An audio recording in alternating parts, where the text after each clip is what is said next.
Hey everybody, we are standing in our brand new 200-foot high tunnel. I can't wait to show you what we got in store in here. So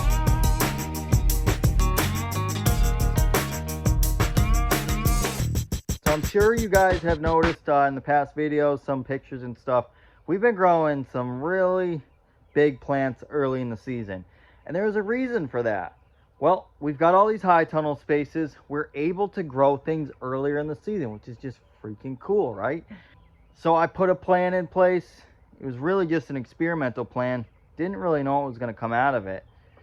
But we put it in place and knock on wood again. Like, it's freaking working. Like, I am excited right now. I cannot wait to show you this. It blows my mind. We got a long way to go for a lot of things, but I'm excited here. So without further ado, I want to introduce you to our brand new planted 200-foot high tunnel filled with colored bell peppers.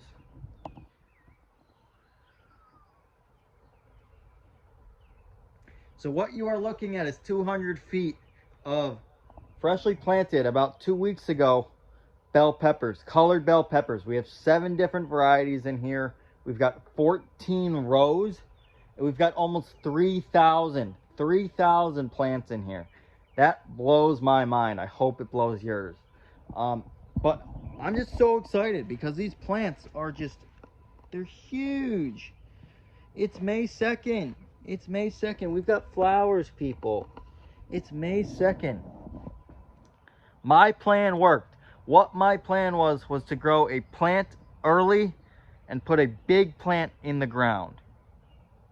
And I did that. And it was almost perfect timing. I want to say almost because we had a couple scares of cold weather. They're huge. They're awesome. This is so freaking awesome. I can't even, I'm so happy. We just got in here. We hoed today. The weeds actually started populating. We got the drip hooked up on this. We've got a brand new well. We're pumping water out here too. Just things are falling in place wonderfully. And it makes me so happy that something's working, because welcome to farming, people. Something's going to go wrong somewhere at some point, every day. Just be prepared. But for once, something's working pretty dang good. So 3,000 plants, almost 3,000. We're a little shy of 3,000 in here.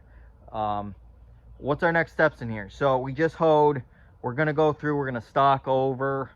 And what we're going to do next is we're going to bring in mulch. We're going to start mulching these beds, mulching these areas, getting this.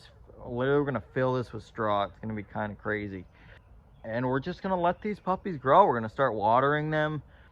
And then once we get that in, we're going to stake these. We've got 933 stakes going in here. I know. We're going to stake all these because what we're going to try to do is train these to grow a little bit taller and narrower and not as bushy. That way we can utilize our upward space, get a little more ventilation in between, and just have a dang bumper crop, hopefully. So that's what we're shooting for here.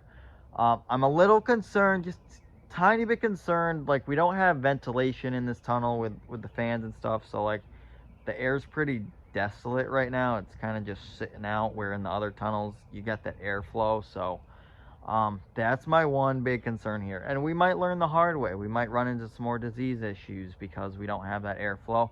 If that's the case, we're going to invest some money, get some power out here, and get the fans in it and make it work. So we're going to get there, but just look at how far that is. It's a mile away. Not really. It's 200 feet. It's 200 feet away.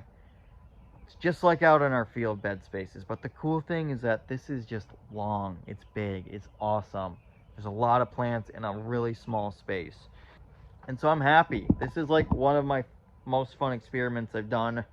And we're actually putting it into play, and it's working. So stay tuned. We're going to do some updates of what we do in here, how the plant development grows. They're honestly just coming out of their transplant shock stage, and it's been a couple weeks, but again, we haven't had the sunshine, and it's been cool. So they look pretty dang good for what they've been going through. So they went through 3 nights of almost below freezing for an hour or two temperatures. in here, yeah, it wasn't freezing, but that was close. It was close. So, anyways, we're here. That's what's going on. On to the next.